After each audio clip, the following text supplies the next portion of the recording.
Hello students, आज हम बात करने वाले हैं क्लास 10th की। कौन सी क्लास की? क्लास 10th की। सब्जेक्ट हमारा सामाजिक विज्ञान है, यानी कि सोशल साइंस। और राजनीति का जो 5th चैप्टर है, लोकतंत्र के परिणाम, उसकी सारे के सारे क्वेश्चन आंसर आज की इस वीडियो में हम एक ही वीडियो में कवर करने वाले हैं। तो आप तैयार हैं? आई होप कि आप सब लोग बहुत ही इन्जॉय करेंगे और इंटरेस्ट के साथ में इस वीडियो को देखेंगे। तो पहला क्वेश्चन है, लोकतंत्र किस तरह उत्तरदायी, जिम्मेवार और वैध सरकार का गठन करती है? तो मतलब लोकतंत्र का मतलब आपको पता है, जहाँ पे बहुत जनता मतलब कि भागीदारी के साथ सुनिश्चित करती है कि सब लोग शामिल हों। तो आइए आंसर देखते हैं। लोकतांत्रिक व्यवस्था उत्तरदायी, जिम्मेवार और वैध सरकार का गठन करती है। निम्नलिखित तत्वों से इसे समझा जा सकता है। पहला, स्वतंत्र और निष्पक्ष चुनाव। सभी लोकतांत्रिक देशों में एक निश्चित अवधि के बाद चुनाव कराए जाते हैं। इस चुनाव निष्पक्ष होते हैं। सभी दल स्वतंत्र रूप से अपने उम्मीदवारों को खड़ा करते हैं और मतदाता अपनी इच्छानुसार किसी को भी चुन सकते हैं। ये प्रतिनिधि जनता के प्रति उत्तरदायी होते हैं और जनता की इच्छा पर्यंत अपने पद पर बने रहते हैं। दूसरा है, कानूनों पर खुली चर्चा। लोकतांत्रिक देशों में सरकार जो भी कानून बनाती है वह एक लंबी प्रक्रिया के बाद बनता है। उस पर पूरी बहस तथा विचार विमर्श किया जाता है, फिर उसे जनता के समक्ष रखा जाता है। इसलिए इस बात की संभावना होती है कि लोग उसके फैसले को मानेंगे और वे ज़्यादा प्रभावी होंगे। तीसरा, सूचना का अधिकार। लोकतांत्रिक देशों में नागरिकों को सरकार तथा उसके कामकाज के बारे में जानकारी पाने का अधिकार है। यदि कोई नागरिक यह जानना चाहे कि फैसले लेने में नियमों का पालन हुआ है या नहीं, वह इसका पता कर सकता है। उसे यह न सिर्फ जानने का अधिकार है, बल्कि उसके पास इसके साधन भी उपलब्ध हैं, मतलब जानकारी के तरीके भी उपलब्ध हैं। तो लोकतांत्रिक व्यवस्था में एक ऐसी सरकार का गठन होता है जो कायदे कानूनों को मानती है और लोगों के प्रति जवाबदेह होती है। लोकतांत्रिक सरकार नागरिकों को निर्णय प्रक्रिया में हिस्सेदार बनाने और खुद को उनके प्रति जवाबदेह बनाने वाली कार्यविधि भी विकसित कर लेती है। इस प्रकार लोकतांत्रिक शासन व्यवस्था निश्चित रूप से अन्य शासनों से बेहतर है। यह वैध शासन व्यवस्था इसलिए पूरी दुनिया में लोकतंत्र के विचार के प्रति समर्थन का भाव है। नेक्स्ट क्वेश्चन है, लोकतंत्र किन लोकतंत्र किन परिस्थितियों में सामाजिक विविधता को संभालता है और उनके बीच सामंजस्य बिठाता है? तो इसका आंसर है, लोकतांत्रिक व्यवस्था अनेक तरह के सामाजिक विभाजनों को संभालती है। इससे इन टकरावों के विस्फोटक या हिंसक रूप लेने का अंदेशा कम हो जाता है। कोई भी समाज अपने विभिन्न समूहों के बीच के टकराव को स्थायी तौर पर ख़त्म नहीं कर सकता। इनके बीच बातचीत से सामंजस्य बैठाने का तरीका विकसित कर सकते हैं। सामाजिक अंतर, विभाजन और टकराव को संभालना निश्चित रूप से लोकतांत्रिक व्यवस्था का एक बड़ा गुण है। इसके लिए लोकतांत्रिक व्यवस्था को 2 शर्तों को पूरा करना होता है। पहला, लोकतंत्र का अर्थ बहुमत की राय से शासन करना नहीं है। बहुमत को सदा ही अल्पमत, यानी कि जिनके कम वोट पड़े हैं, उनका ध्यान रखना होता है। उसके साथ काम करने की ज़रूरत होती है और तभी सरकार जनसामान्य की इच्छा का प्रतिनिधित्व कर पाती है। बहुमत और अल्पमत की राय कोई स्थायी चीज़ नहीं होती। दूसरा, बहुमत के शासन का अर्थ धर्म, नस्ल और भाषाई आधार के बहुसंख्यक समूह का शासन नहीं होता। बहुमत के शासन का मतलब होता है कि हर फैसले या चुनाव में अलग अलग लोग और समूह बहुमत का निर्माण कर सकते हैं। लोकतंत्र तभी तक लोकतंत्र है जब तक प्रत्येक नागरिक को किसी न किसी अवसर पर बहुमत का हिस्सा बनने का मौका मिलता है। तो ये मतलब कि इस तरह से सामंजस्य बिठाता है लोकतंत्र। नेक्स्ट है, पक्ष और विपक्ष में तर्क देने हैं।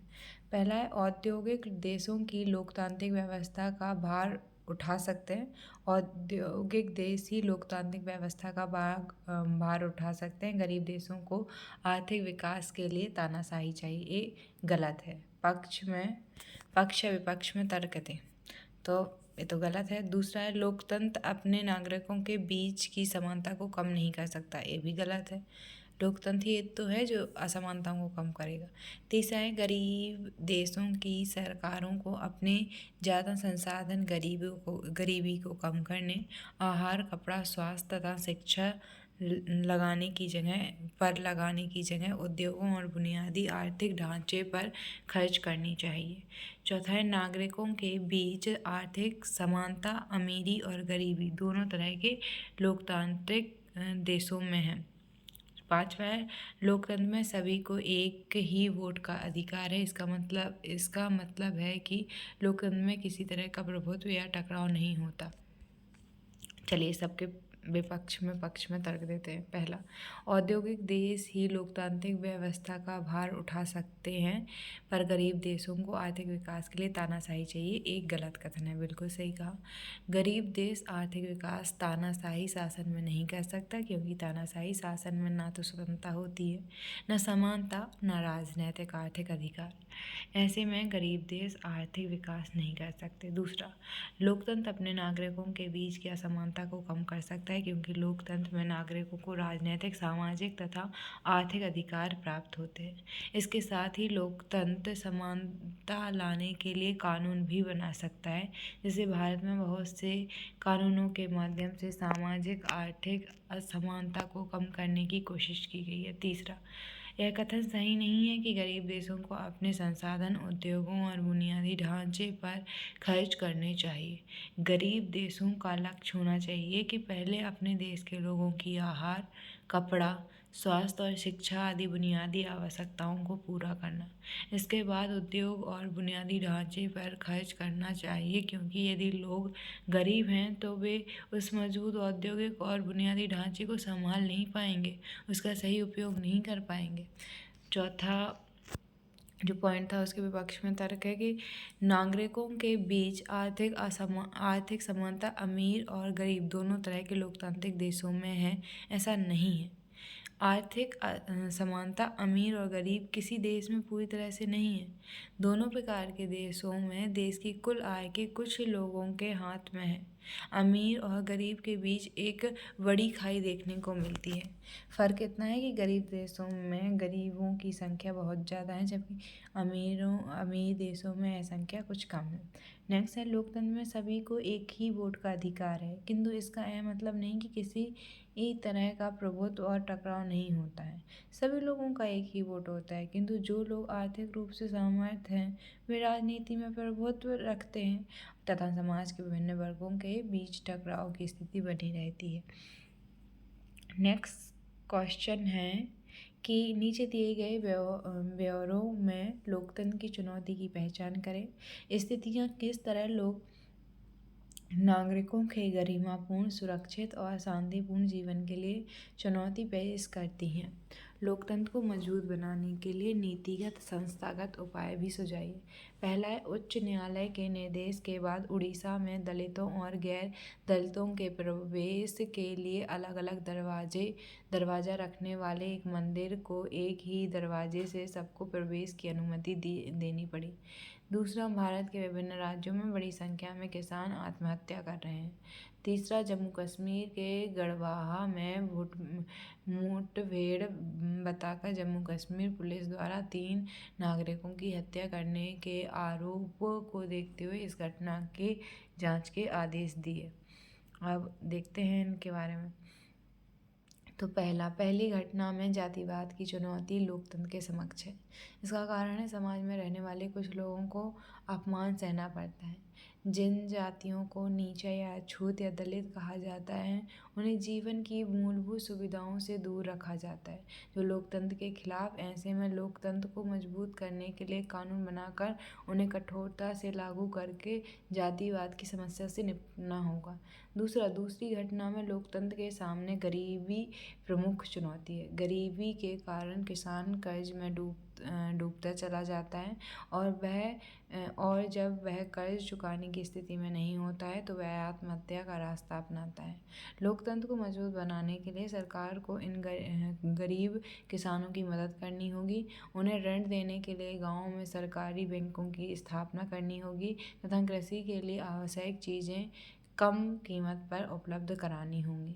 जब तक गरीबी रहेगी तब तक लोकतंत्र मजबूत नहीं हो सकता, क्योंकि एक गरीब व्यक्ति केवल 2 समय की रोटी की जुगाड़ में लगा रहेगा, वह देश के हित के बारे में कुछ नहीं सोच सकेगा।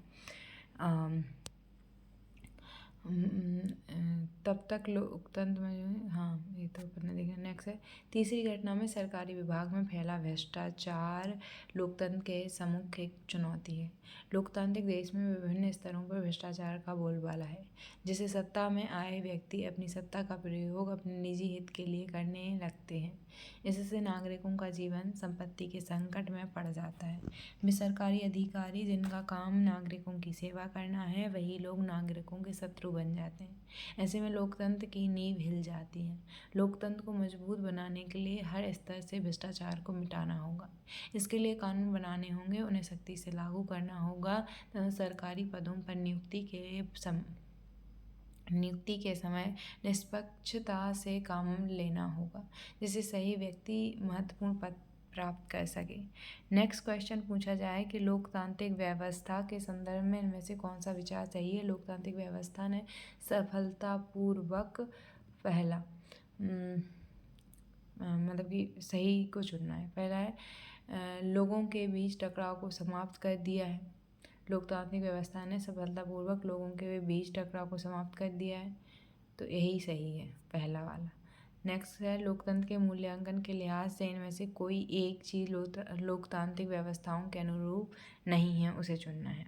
तो बहुसंख्यक का शासन यह नहीं है, बल्कि बहुसंख्यक शासक नहीं करते हैं, बल्कि करें वो, लेकिन अल्पमत को ध्यान में रखते हुए, जैसे अपन ने देखा था कि अल्पमत का ये नहीं।